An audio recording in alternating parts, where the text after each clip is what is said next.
Hi everybody and welcome to Arabic with Amina, your online Arabic teacher. In today's video we are going to be having a short introduction to the Arabic verbs. First things first, the word verb in Arabic is فعل. فعل.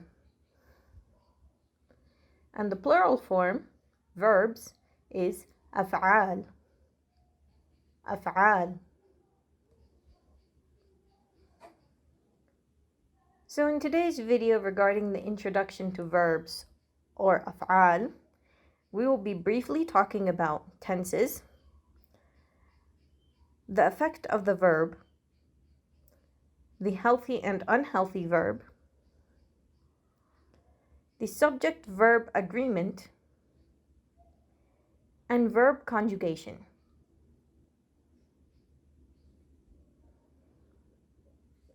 We'll start off with the main verb tenses, or azminatul fi'l. In Arabic, there are three main tenses. The present tense, which talks about an action occurring in the moment, al-fi'l al-mudari', al-fi'l al-mudari'. The past tense verb, where an action has previously occurred, الفعل الماضي. الفعل الماضي. And the imperative tense, الفعل الأمر, which is the verb to command or order. Of course, in Arabic, there is a way to speak about future tense, but that's not considered one of the main tenses. Instead, that is classified under the present tense or الفعل المضارع. So the three main tenses in Arabic is the past tense, the present tense, and the imperative tense, when you order someone to do something. Next is the verb-subject agreement, whether this be in gender or number. We'll start off with the gender agreement. The verb must always agree with the gender of the doer of the verb. So for example, Ahmed كتب الدرس. Ahmed is a masculine name, and our verb here is كتب. Now if we were to take the same sentence but have the doer be a female, for example, Amina كتبت الدرس, you can see how our verb كتب now became كتبت. The additional ta at the end of the verb is known as ta at-ta'nith, the feminine ta. Since the doer of the verb is female, the verb also takes the feminine form. As for verb-subject-number agreement, we first have to know where is the subject of the verb located, or where is the doer of the verb. Is it before the verb in the sentence, or is it after the verb?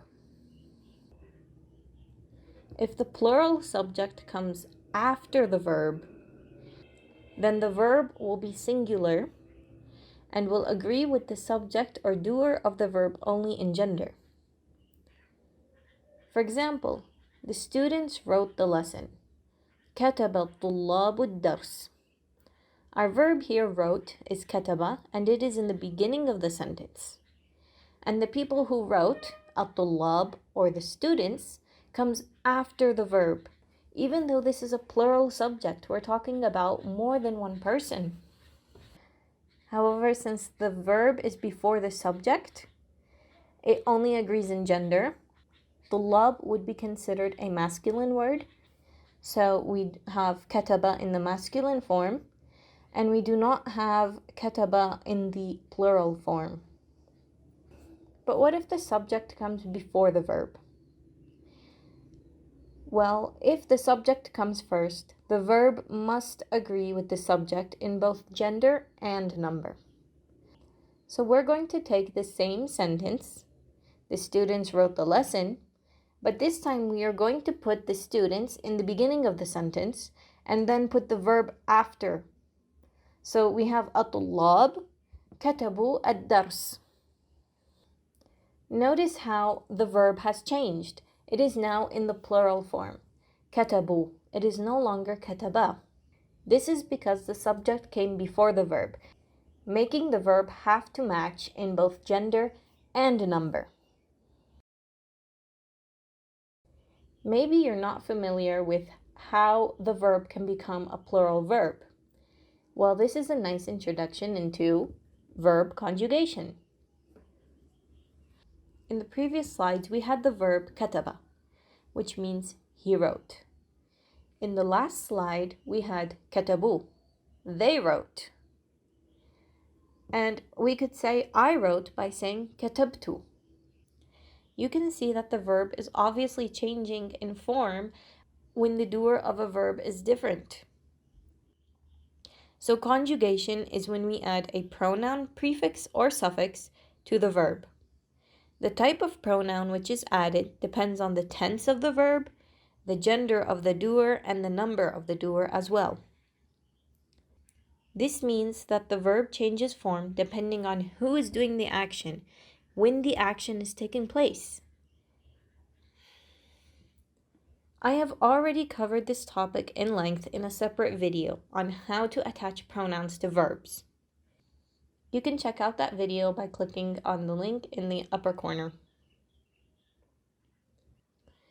Now on to the verb effect, or أثر الفعل. A verb can be divided into two types according to its effect on an object. The first type is الفعل المتعدي, or the transitive verb. The second type is الفعل اللازم, the intransitive verb. What does each one mean and what is the effect? Well, we'll start off with الفعل المتعدي. This type of verb, the transitive verb, requires an object to fulfill the meaning of the verb. So, سأل أحمد الأستاذ. Our verb here is سأل, asked. Who asked? Ahmad. So he is the doer of the verb. سأل أحمد. Ahmad asked. Who did he ask? Or what did he ask? So this type of verb requires an object, which in this sentence is al-ustadh, or the teacher. There are some verbs that don't require an object to fulfill the meaning. These are known as intransitive verbs, or al-fi'l al-lazim. For example, نام أحمد. Ahmad slept.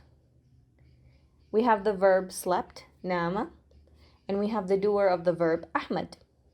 We don't need an object to complete the meaning. We just know that Ahmad slept. So this is al-fi'l al-lazim, and when a verb requires an object, it is al-fi'l al-muta'addi. Lastly is the health of the verb. There are two types of verbs in this classification. Al-fi'l al-sahih, which is the healthy or sound verb, and al-fi'l al-mu'tal, which is the unhealthy or weak verb. This might sound quite weird, like, what is a healthy and unhealthy verb? Well, the weak verb or the unhealthy verb, al-fi'l al-mu'tal, is one that contains an unhealthy or sick letter, which is known as حروف العلة. حروف العلة are three: alif, waw, and ya. That's for al-fi'l al-mu'tal. Al-fi'l al-sahih, the sound or healthy verb, is simply the opposite of al-fi'l al-mu'tal, meaning it's a verb that doesn't contain one of the unhealthy letters. So if we take this verb, sharaba, which means drank, well, it doesn't contain alif and it doesn't contain waw or ya. So no unhealthy letter in the verb. So this verb is fi'l sahih, sound verb. And the verb nama, slept, you can see the second letter is an alif, which is one of the huruf al-illa, the unhealthy letters. So this makes the verb a unhealthy or weak verb, فعل معتل. And that's it for our introduction to Arabic verbs. We will explain more in-depth concepts regarding verbs in our upcoming videos, so stay tuned and don't forget to subscribe, like, share, and comment any questions you may have. See you next time. Arabic with Amina.